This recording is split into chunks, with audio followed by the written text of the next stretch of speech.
Welcome everyone.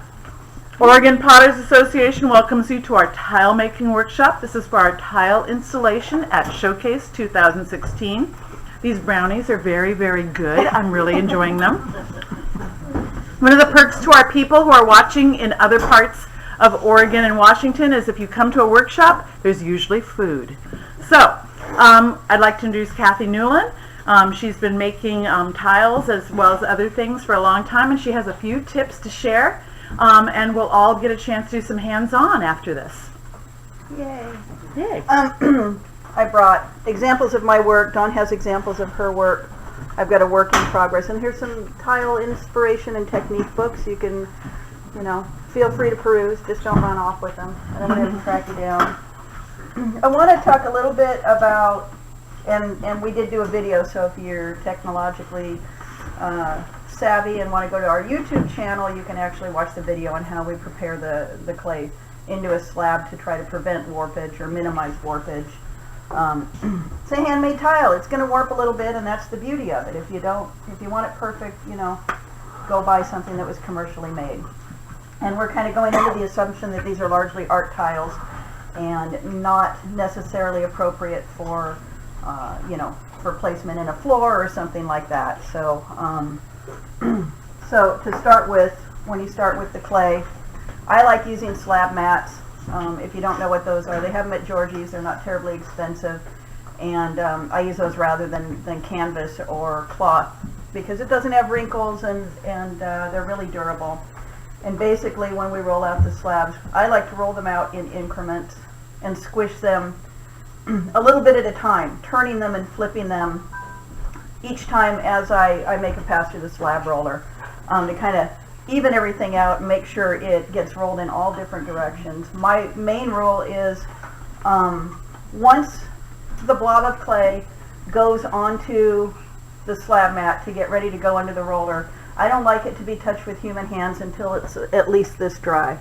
So no picking up, no flipping that way. It's a little bit different, but not that much if you're doing it, rolling by hand. You can still apply the same principles. And that again is where the slab mats come in really handy, because when you take your completed slab and you want to get it onto your drywall, you just flip it over and it flips on there real nice, and then you can cut it and avoid warping and stretching it and stuff like that. Once the tile is rolled out and put on the drywall, it stays on the drywall until, again, this isn't quite bone dry, but it's, what do you call that, hard cheese probably?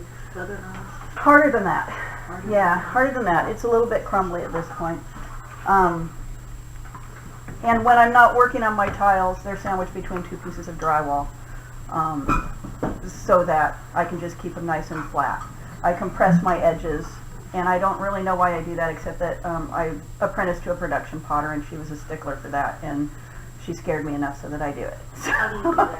Huh? How do you just take a rib of some sort and apply a little bit of pressure on here. After we roll the slabs out and get them cut into the right size, we sandwich them between drywall for about 18 hours.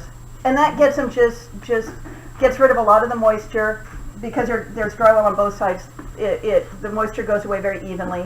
It's not all on one side. And makes them a lot workable, makes them really receptive for slips or glazes if you want to do sgraffito or something like that. So that's how we get the clay to this point. We got a little tied up with the board meeting and didn't get a chance to do some of the slip work on here beforehand. What I'm going to show you is, I just want to remind you, number one, that a tile doesn't have to be flat and it doesn't have to be square. You can think outside of the box as far as what constitutes a tile. You can make multiples. It's really easy to make one, get it the way you want it, and then pour it very easily into, pour plaster on it. And I just use plaster Paris because I'm cheap and lazy. And make yourself a nice press mold that you can then make, multiples of your tiles out of.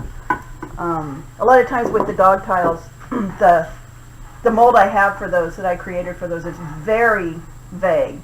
And once they're out of that mold, then I do a lot of embellishing and make them each very independent. Lately I've been doing a lot of sgraffito, and these are tiles that are going to go on my fireplace surround. And I've been experimenting, especially in low fire, with, instead of putting colored slip on here or black underglaze on here, I'm just go ahead and put glaze all over the whole thing and just carve through the glaze. That way if I put underglazes over it, I don't have to be real careful about getting in the lines because the glaze is going to pop up through any glazes that get squished, splashed on them. So it gives me better color and seems to work okay. So, you never know until you try. Kathy is a once firer. Yeah, I don't bisque anything. I don't even bisque my raw cookware. Everything gets single fired with me. So don't be afraid of that, and I'm happy to talk to people about that. What temperature? I bisque fire, I single fire everything. So At cone 5 or higher or lower? I go to cone 10. I do cone 10 stuff, but I also do raku stuff, so that's very low fire. So Fire really slow. for the first part, I've got a little schedule that I follow, and I sure exploded a lot of work before I, got used to doing it. The bigger challenge in single firing is not firing, because essentially you're just combining a bisque firing with a glaze firing. It's getting into the habit of handling greenware effectively without breaking it, and glazing it so that you're not putting too much moisture back into dry clay. But if you do it right and if you're careful, you can dip it, you can pour it, you can be fairly rough with it once you learn how to treat it. So it's not hard, and it saves me time and money, and I'm just too damned impatient. I want it now.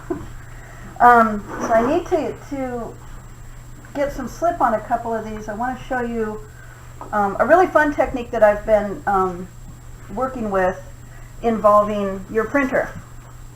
And what I found through experimentation is that, and we could actually just put this right into here. Let me get one started with slip so it's in a good place for the next. Would you like me to take that aside and put some hair dryer on it? No, I'm gonna set it aside and then I'll hit it with my torch. I think it'll be fine. And sometimes if I'm making a lot of slabs, I'll put, as soon as I roll them out and get them onto the drywall, I'll go ahead and put the slip on them or the glaze on them, let them set up until they're not tacky, and then squish them between the drywall. We were very inspired. I was very inspired by Jan Edwards' Tile Workshop that Deb Shapiro set up at a general meeting, and she used a low-fire terracotta with grog, and that's what we're using today. It's Cherry Creek with grog, and we got it at Georgie's, and we're also using a slip, a low-fire commercial slip that we bought at Georgie's. So Did you water down their slip any, or did you use it right out of there? Yeah, right out of the thing. And sometimes if I'm doing, and I don't use a lot of slips just because I tend to use white clay and do a dark thing over it, but it's kind of the opposite. You could do a really nice porcelain slip, provided that the cone is the same. You can do a nice white porcelain slip. I've even used, this is actually a porcelain slip, because this clay body gets kind of salmony in reduction, and so I just take, even though it's low fire clay, I take a cone 5 porcelain slip and put it over here just to pop my colors. And since it's a non-functional tile and it's got a glaze over it, seems to hold up just fine. I got accepted into a show, so I think it works pretty well. Let's see. Okay. What underglaze are you using there? This is just a slip, right? It's just a commercial slip, Oh, white cast slip. It's low fire. It's from Georgie's. I know Jan Edwards uses like 90% ball clay and 10% silica. You can make up your own slip. I work in mid-range, and I work in white salmon, and I use the Silver Falls as a porcelain slip on top of it, and it works great. So you can experiment with different things. Yeah. Okay. That old thing your instructor always said to you, I don't know, why don't you try it and find out, I got told that a lot, so I took that to heart. So, particularly if I found this technique handy, number one, if you're doing sgraffito, and we're all used to finding our design and putting it on our clay and taking a little, either a pencil or some tool, and scribing in all of the lines so that we can go back and do that. And I really, really hate doing that. And what I found out is that if you take your design, whether you draw it yourself or whether you pull something off the internet or whatever, and get it into your computer, either scan it or download it onto your computer, especially if it's a line drawing, but even if it's not. If you print this out in black ink and lay it down on here, you're not going to get anything.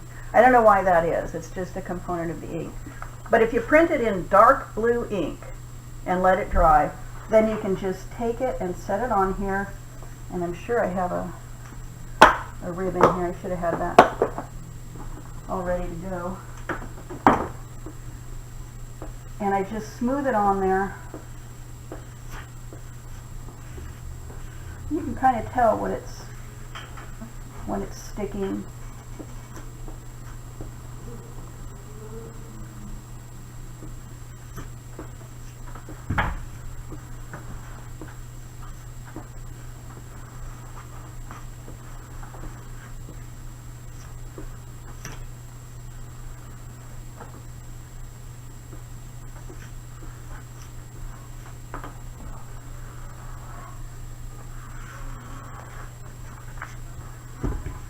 And there's my design.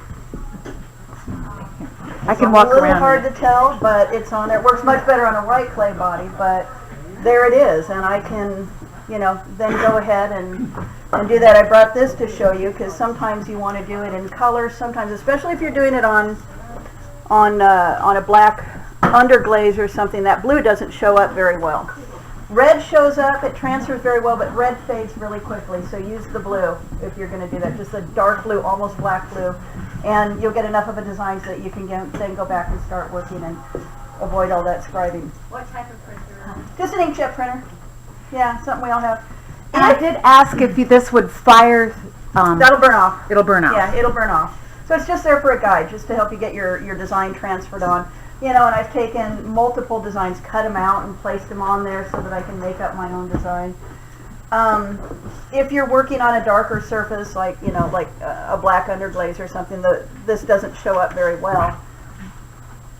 You can't be a technophobe for this, because you're going to get frustrated.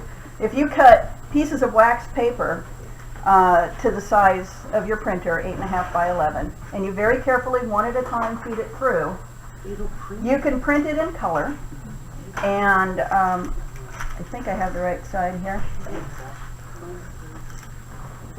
I'll find out in a minute. Is that the one you just put a design on? Yeah, I'm just going over it because what the heck. I just got to make sure I got. Where's my rib? That's the eternal problem, isn't it? Yes, yes. Nope, I got to turn it over. I got the wrong side down. That's the hard thing, is remembering which side has the ink on it. Yeah. What side you put it on? It's wax paper, so it's. Both sides? Yeah, either side. So if you had wax paper get stuck in the printer? Oh yeah, lots of times. You get about 3 or 4 failures for every one of these. That's why I say if that kind of stuff at all bothers you, don't. But if you're not afraid to go in and yank it out, it can really be worth it. Especially when you want to. Could you tape it onto a piece of paper? You probably could. Maybe help us? Yeah, good idea. I'll try that. This also works well if you want to work with particular colors and you want to, paint on there. You can paint right over this, and it'll give you a color palette. I have a suggestion for that same kind of feel. When you do labels, when you're done with the labels, you printed all the labels on that wax sheet that you peel your labels off of. I have made the mistake of printing it upside down. Anything basically and so that'll do the same thing. Yeah. If the printer will print on it and you will get ink on it, you could probably do the same thing. And again, that tile right there also, reinforces that tiles don't have to be square. You could cut around the edge of that.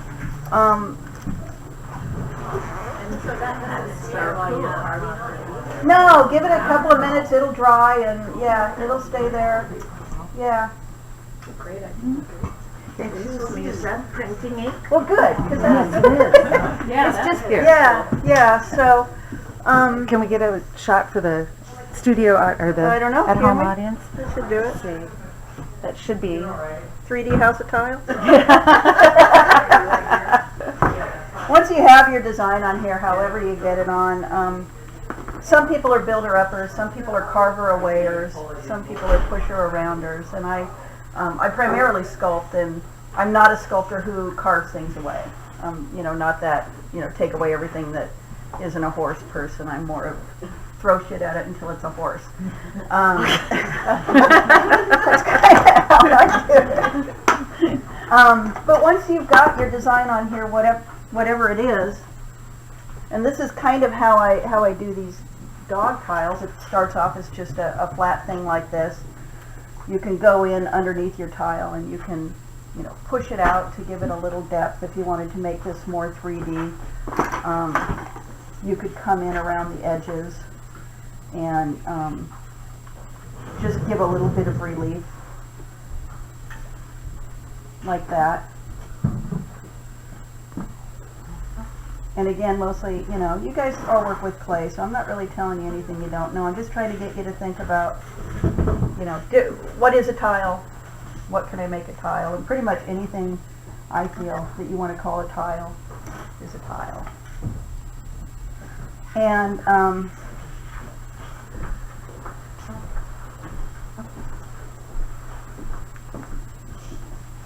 so you can sprig on top of a tile, and that's why I brought the books.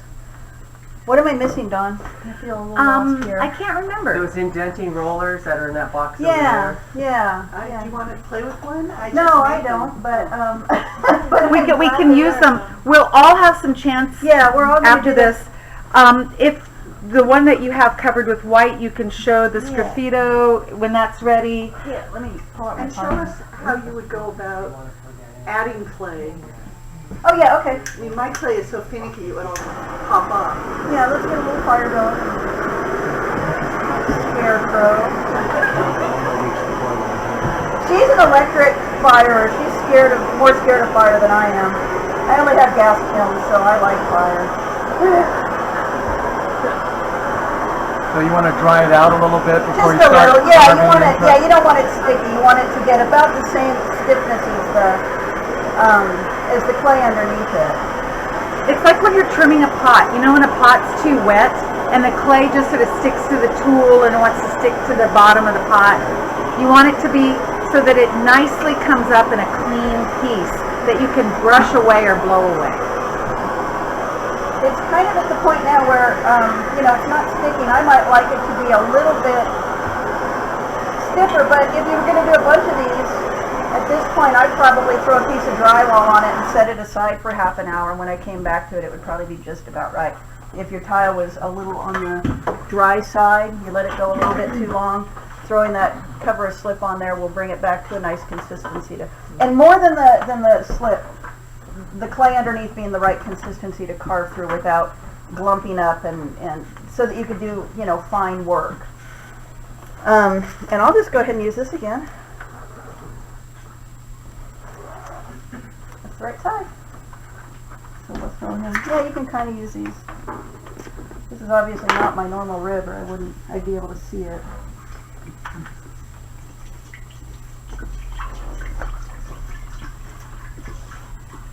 You guys have any questions?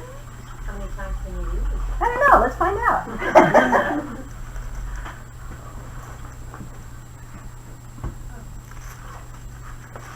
Okay, so you can see it's pretty much on there. So it's a little bit of its. What would you do with that paint?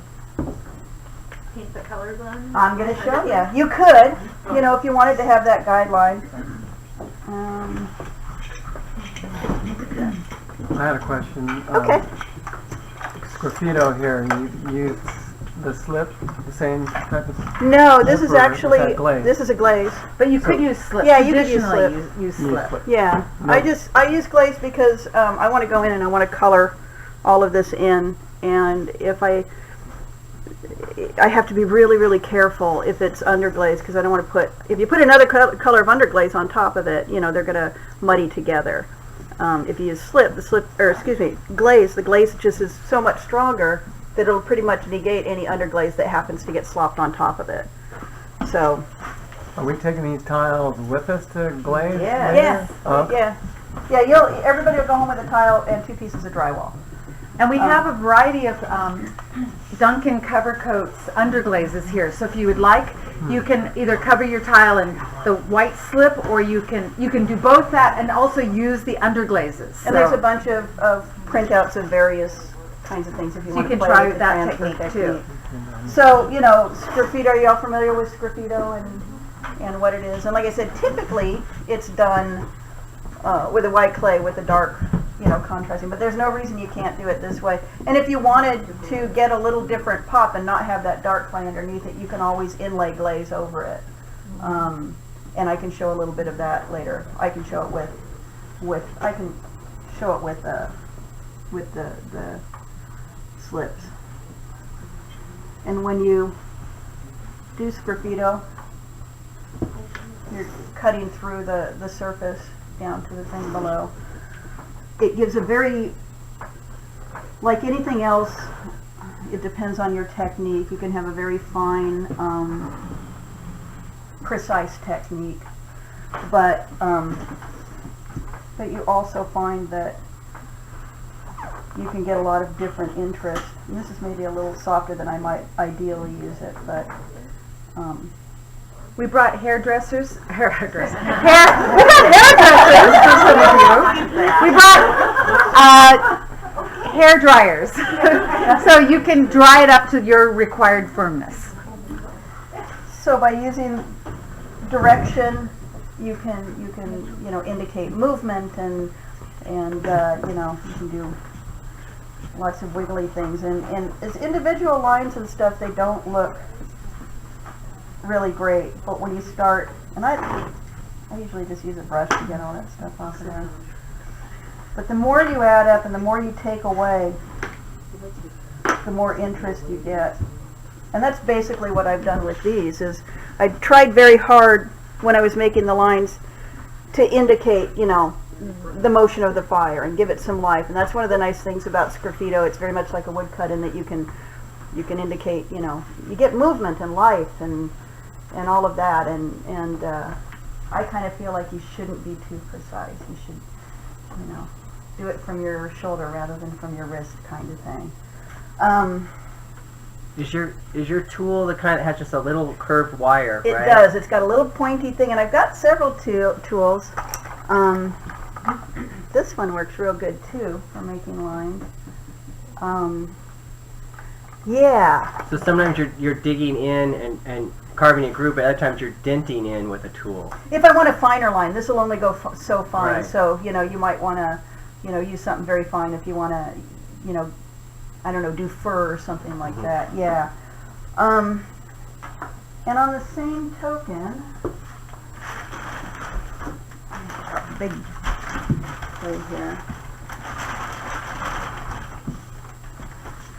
All of the scraps from your tiles, save it and try to save it at the same moisture consistency. Then you don't have to worry so much about using slips and or vinegar or anything like that to attach it. And again, because I had a particular mentor, she always made me. These are good too. These little tools with the little balls on the end of them. Those are great for Scrappito. But my mentor always made me attach things very well besides just using slip. You know, physically mush the clay together. This one has some leaves on it, so if you're really good at making leaves, or if you have a little leaf sprig, you know, you can come in and even add, you know, different colors of clay, and maybe build up the rows. And So you scratched underneath it, I did and not. now. I didn't. Oh, but you scratched the item, the sprig. I didn't. Oh, I thought you did. No, you saw Okay. me making the little veins there. Oh. For something this little, and since I'm going to squish it down, I probably would, I just forget. To me, the most important thing when you're laying clay on clay, and I do that a lot with these, because these sometimes I have to build up the nose, and then I have to add the little flower and stuff here. You want to be really careful about not getting air trapped in between the clay that you're adding, because we all know what happens when you get air bubbles. If you do that, and you put it down there and you're not sure how it's going to go, then you can pierce it. And if you pierce all the way to the back of the tile so that there are holes on both sides of the tile, you give it escape holes, and then you come back over the top and you smooth it. So from the top, nobody ever knows that you've pierced this piece of clay, because you smoothed it all out. You went all the way through to the back. But yeah, on the bottom line, you can't see them, but there are little holes there, and that's where the air will escape. At least And it's that a way- tunnel. Yeah, yeah, and I learned that lesson the hard way. So, I know that lesson really well, because I do primarily sculpture, so I've blown up a few pieces. So you can add up, you can do both on a piece. You don't have to commit to just one technique or another on a piece. I would probably go around and cut this out, you know, and make this tile, maybe even curve it or something, you know, or come back underneath it. If I want to raise it up underneath,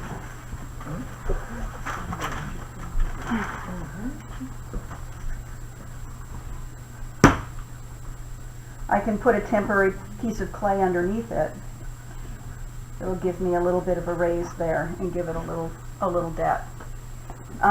Let's see. Last thing I just wanted to talk about, unless Dawn can prompt me for some other stuff, is inlaying glazes and inlaying slips, which is one of my favorite things to do. It can be a little tedious, but I like doing it.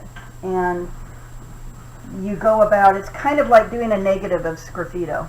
So when you're doing sgraffito, you leave a black outline.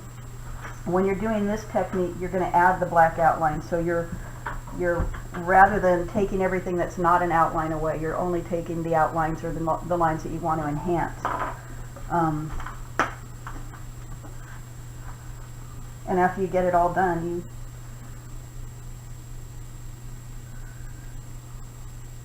get lots of slip in there. You can use glazes too. This will work just as well with glazes. There's a term for that. Mishima is the term for, yeah. Name dropper. Yeah. Hey, I know words. The Greeks have a name. See if we can't speed this up a little bit. Questions? Marshmallows? Yeah. I just got this one on Amazon, and actually, this isn't propane, this is some other kind, because I thought, I wonder what would happen if I laid pieces of glass over my things and then melted it, rather than putting it in the kiln. I wanted to try it. So this is a, what do they call it? Acetylene? It's what glass bead makers use when they make, what's that kind of glass? Lamp beads. It's a lamp bead torch, and I like it. So it gets hotter than propane. Yeah. You want to have a torch off? Yeah, if you had if you had a piece of glass, I can melt a piece of glass. It's fun.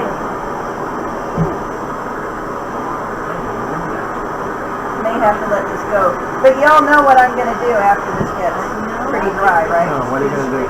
Yes. The stiffer this is, not quite leather hard, but getting up there, the cleaner your lines will be. You don't want to wait until it's too stiff, because then, since there's grog in this clay, you'll end up taking off, you know, all of that. And some people like that look. There's nothing wrong with that look, but if it's not what you intended, then it kind of sucks. And I like, where's my little scrapey tool? Oh, I like this guy. Because I like a nice curve, because it doesn't dig in, the corners don't dig in. You know, sometimes you use a rib and the edges, the corners dig in. And you just, see, we're still pretty wet, but you can get the idea. How cool. I'll bring it around to everyone too. That may be about all I have, unless you guys have questions or want to see something. If I don't know how to do it, I'll try it and we'll see what happens. Do you apply some of your glazes after the tile's completely air dry? Yeah, I do. Because then it soaks the moisture and you can put it on thicker, huh? Yeah, but I don't really, I don't consciously do it. It's just whenever I get around to it. Like this one isn't completely dry, and I'll start adding the glazes on that. If it's a little green, if it's a little wet, it's kind of nice because then if you have to go and wipe back a glaze, it doesn't take away as much of the top, you know, so it's a little more smoother, and it seems to work a little bit better. So, so even when I do my pots, you know, I don't burnish them a lot because I know I'm going to go back. I don't, you know, because I single fire everything. I know I'm going to go back and wipe them down and take off any rough edges that way. It kind of eliminates some of that extra fine work. You know, just hit everything with a wet sponge afterwards. Call it good. So. How did you do the raccoon tile? Is it painted on glazes or is it under glazes under the? No, it's glazes, and this is before I got really into making tiles. So probably what I did is I was just really careful about not getting into the black, and that's all. You know, smoke reduction in that. And you just painted the glaze on there? I just painted the glaze on. Yeah. No resist or anything like that, just no coffee before I did it. So, yeah, and these are actually pretty tough, and I just fire them straight up and down, you know, like that, lean them up against the shelf, and I got lucky with this one. What kind of clay is it? This is Imco's Elf White, I think. The tiles we're using, what are we firing them at? Low fire. Low fire. 04 with Rockwood, low fire, 0405. We did that just because it'll hold, if anybody wants to use a lot of bright colors or something, it'll hold the palette, you know, a little bit better. So Biscuit 04, Glaze don't Fire look at me and 06. ask about Biscuit. What's I that don't know. You can ask Dawn. So once fired, stick them in our bisque, basically. You could stick I them in your would. bisque, yeah. I mean, I why just not? stick them. I'd fire them in Put your it bisque. on its own shelf, you know. But yeah, what I do when I'm single firing, whether it's Raku all the way up to cone 10, I put everything in. I go up about 50. I make sure everything's completely dry. Then I go up about 50 to 100 degrees every half hour until I get to 500 degrees. And at 500 degrees, I usually sit there for an hour because I was taught that that's when molecular water leaves the clay body. So if you let it sit there for an hour, you should be good and dry to go on after that. And then I start creeping up to, you know, I don't go super fast, but it doesn't take too You're long. about 300 degrees in an hour. Yeah, after that, yeah. I go up, not even that, no. For Raku, I go faster than that, yeah. Once I get to 500 degrees, I find that if I get to 500 degrees, I better take it slowly to about 800 degrees because sometimes I get a little explosion at that point too. Maybe it's, you know, air or something like that. After about 800 degrees, I just shoot on up to, I go to about 1900, 1970, something like that. So I have a slow fire recipe. If anyone emailed me, I would email you back, and it's describing just what you're talking about. oh, good, I'm doing it right. This one takes 20 hours, if anyone wants to know, and there's actually no holds. It's just the way I program this one, by how slow it's creeping up, that is the holds. Is that, what cone? This is for a cone 6. For cone 6? Yeah, but you could set the last temp if you want to do cone 5 too. Yeah. Yeah. When I go cone 6, and I have a downdraft kiln, and it's manual, so it takes me about 9 hours to go up to cone 5, 6, and I do a hold at 500, and then I do another hold at 1800. Don't usually do much of a hold at the top. If I do, it's just to even out the kiln temperature top to bottom and front to back. So, yeah. Now, if firing this tile, if you complete it today and it's difficult for you to fire low fire, you can give it to me and I will take it from there. Or if you want to contact me later, I can maybe help you do that. But usually you'll know someone that can do a low fire firing. So. Any questions or anything? Can I make anything else up? And we would like to have these tiles be part of our installation at Showcase. If this tile does not work out particularly well, make another one at home. We would love to have your tiles. You got no excuse. You got the sheetrock. Yeah, the installation is one of the most beautiful parts of Showcase, I think. Yes? Is there anything special you have to do on the back? No. No, you can, but you don't have to. I Yeah, don't some know how people they're gonna say be you want to mounted. rib them, and I haven't found that to affect it one way or another. If you were applying these tiles to a floor or a wall as part of a tiling, I might rib them just so they can hold more mastic and stick to the wall better. But they don't seem to affect, and any bigger tile than this, I would go thicker. I'd go up to 1/2 inch. I wouldn't be this thin if the tile were any bigger, but In for, terms of displaying. We have showcase, plate, we wanna- yeah, you can do any holders. number of things. I glue things on the back, but if you could put holes in You them. could put holes in them. I'd like to make a comment about that, because I'm gonna be working on the installation. If you can arrange for something, Yeah. then I won't be stuck figuring out how. What I said, You said installation, you meant just just. the center windows. Right. Or that's flat wall. So if you can, make arrangements for what she's got on the back there, a loop, you can epoxy loop on the back. I'll be meeting you at the Justice Center windows, and I will have a whole box full of plate Okay. holders. So if That might something- actually be the simplest for you guys, because it would be standardized Oh, in terms of where to put your. Yeah, the other point about that is if it sells, Yeah. and it, maybe you have a vision for it being on a wall, it'd be nice to have something for the buyer to hang. A really easy thing to do is to make a couple of little coils like this, Uh-huh. squish on either side, like that.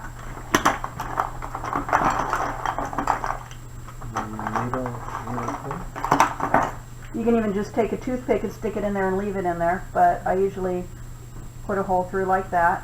Then you can put a hanging wire, or you can put a string, and if you'll notice on the back of mine, I like to put bump-ons, just little plastic bump-ons on the back, just to keep them nice and straight on the wall. It looks really good in our house having those little bumps on the back, so it raises it from the Yeah, wall. it kind of floats it out a little bit, and it just kind of makes it feel a little more professional, a little more finished, but even just something like that will work. That's the right place to put it on that size tile. It's not gonna hit the, Well, that's why I use the bump-ons. That's why I put these little things on the keep corner. it balanced. Yeah, yeah, yeah. So you're gonna fire that tile on the other side, those little bumps don't cause any sagging or anything in the tile? Well, because we're firing this low fire, I would fire these on edge. Oh, no. At low fire, they won't sag.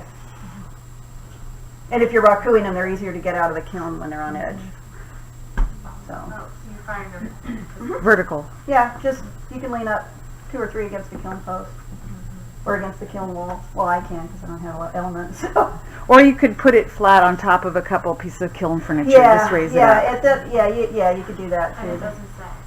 Not at this temperature, no. It's like- I did find out with some tiles I did recently that at cone 5, you want to fire them flat, because if you lean them up, they so I should have brought some of those. It's earthenware. This is low fire low fire. The earthenware. point is you're approaching its vitrification temperature. I mean, the stoneware fired to 04 isn't going to sag, but the earthenware, I think. No, it won't. No? Mm-mm. There's just not, even vitrifying. This was fired to probably almost 2,000 degrees, because I have one glaze on here that has a real high melting temperature, and it's an earthenware clay, and I fired it like that. Yeah, so I wouldn't worry about sagging or even much warping at that temperature. Certainly when you go up in temperature, you have to worry about that a lot more. Yeah. So we've got examples, we've got some books for you to look at, and they're very inspiring and have a lot of other techniques in it. There's some really cool tiles in there that are built up and very, architectural and dimensional that I think are really cool, and hopefully you'll get inspired. There's paper over there, some designs if you want to try the transfer thing, and There are palettes you can use. I'm going to make a note on these Duncan glazes. The ones that have X's on them have X's on the top because they do not work well at cone 5 or 6. They're fine low fire. But I use I brought a lot of my personal ones because I don't go through them very quickly. There's a few that are actually nice new OPA ones. They're all the neon colors, which are really fun. last thing is just that the good old Sureform is really nice for just giving a little finishing touch to your edges. So, smooth it a little bit. I like my Sureform. So That is all. Thank you. All I'm right. not laughing Thank at you me. very